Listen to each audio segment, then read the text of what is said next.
There is an epidemic happening in filmmaking. Oh no! A disease that is plaguing creativity and original storytelling. It has been a slowly developing tumor over the last few decades, but in 2024, we see it reach its most massive and dangerous size. This epidemic that I am referring to is that of the sequel, prequel, and remake. A disease that I have termed as sequel unoriginality syndrome, or SUS. To begin our examination of this crisis, I want to examine the box office numbers for this year, 2024. Do you notice a trend with the top grossing films of the year? It should be abundantly obvious at only a glance. 17 of the top 20 highest grossing films of 2024 are either sequels, remakes, or prequels from pre-existing films. 17 of the top 20. Let that sink in. That's 85% of the top 20 highest grossing films from this year. And considering we are halfway through November, and the only big films remaining to be released are Gladiator 2, a live-action Lion King prequel, Moana 2, a Nosferatu remake, a Wizard of Oz prequel, and Sonic the Hedgehog 3, it's safe to say that this list will remain the same or even be more saturated by sequels and remakes by year's end. This is disturbing to say the least. The days of original storytelling seem almost completely over. Studios believe that the only thing that will get viewers to the theater are films that they can instantly identify with from pre-existing familiarity with the intellectual property. Or, as South Park put it, member berries. Member? Hey, remember Ghostbusters? Oh, I remember Slimy? Let's compare this to the box office numbers from 10 years ago, 2014. As part of my criteria, I am not considering adaptation films that are based on written work as part of SUS. So with that in mind, 13 of the top 20 grossing films 10 years ago were part of SUS. That's 65%, which is still extremely high, but lower by 20%. Then, let's go back 10 more years to 2004. Only 7 out of the top 20 grossing films were part of the SUS epidemic, a mere 35% just 20 years ago. Lastly, let's go back 30 years to 1994. 3 out of the top 20 films of 1994 were remakes, sequels, or prequels, a measly 15%.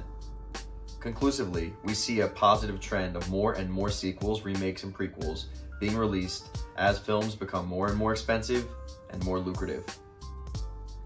The explanation is simple. Studios have transformed from being creative institutions to being financial institutions. A studio's interest is no longer vested in innovation or creativity. Its interest is solely vested in financial gain. Less risk, more surefire returns. Gone are the days of the movie star. Studios can no longer market a film based solely on the star that they snagged to market the film. People showed up to Jerry Maguire or Top Gun for Tom Cruise, but stayed for the story.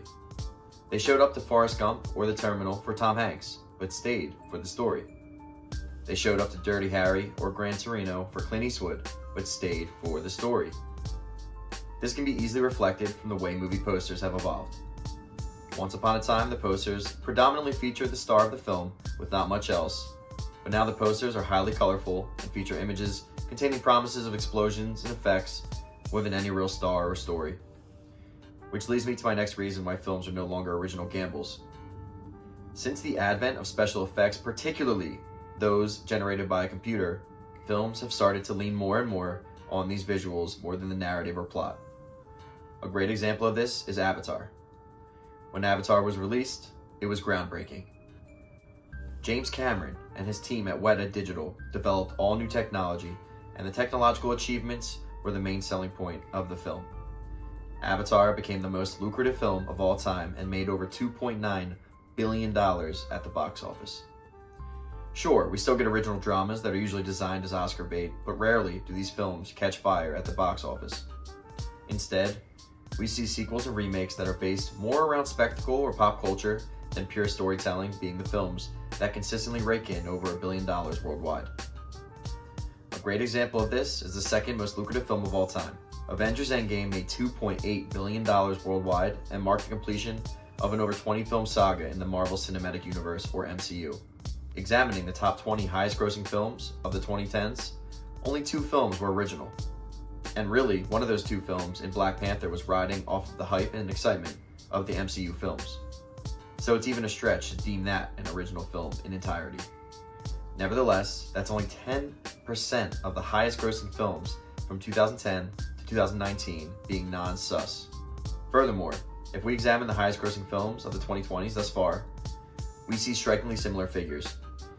I had a hard time considering if Barbie and the Super Mario Bros. Movie should be excluded from sus criteria, but ultimately, considering they are based on such well-known existing intellectual properties, I felt I had to include them as sus films since they were blatantly capitalizing off of the public's deep familiarity with their names and their characters. I want to shift focus onto the issue of the theater-going experience. Despite there being plenty of theaters around, to be precise, there are roughly the same number of theaters in the US as there was in 2004, it has become more difficult than ever to convince individuals to go see a film in a theater. I attribute 2 main factors to be the culprit. 1, the prices of movie tickets and concessions. Quite simply, it is more expensive than ever to go to the movies, especially if you are taking the family. To spend upwards of $20 a ticket and $15 for popcorn, the moviegoer needs to be very motivated to go to the theater. These spikes in prices can be directly attributed to theater attendance going down and theaters attempting to recoup that financial deficit from dwindling theater attendance. And reason number 2, the more guilty culprit, is the invention of the streaming platform. With services like Netflix, HBO Max, Amazon Prime Video, and Apple TV, it is more easy than ever to simply just relax at home and throw a movie on the television.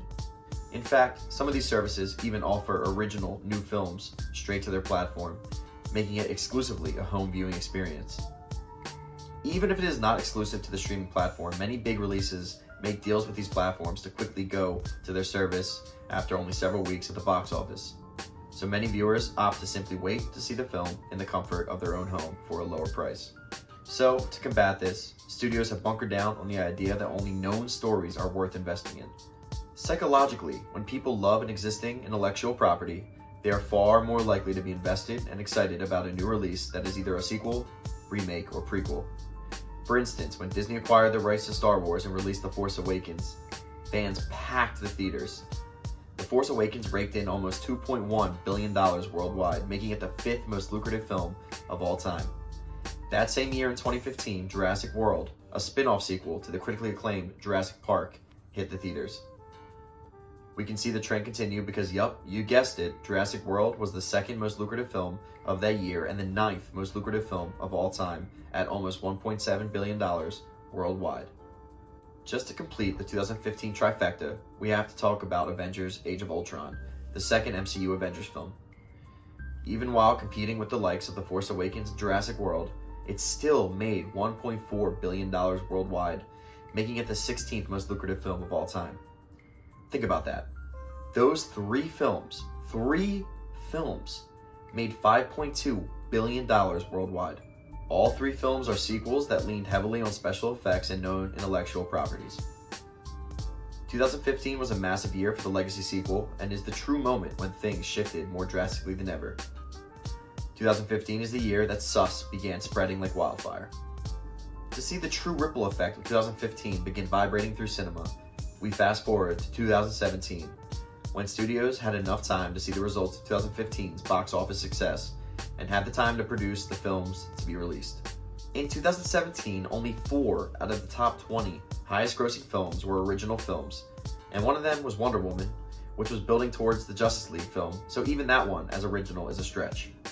80% of films were remakes, sequels, or prequels, compared to 65% in 2014, the year before the sus major outbreak of 2015.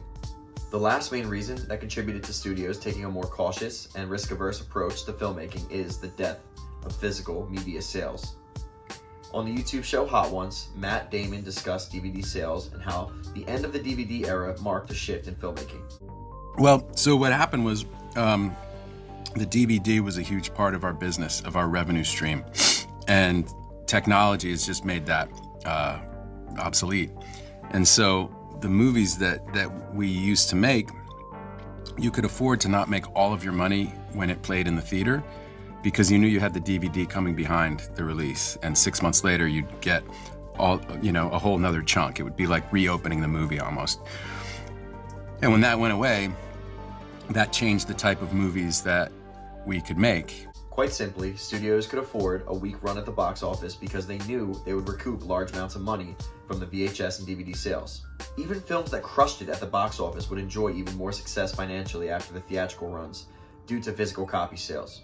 For example, the highest DVD sales of all time for a single film is for Finding Nemo. An original story, I may add. Finding Nemo at the box office made $871 million.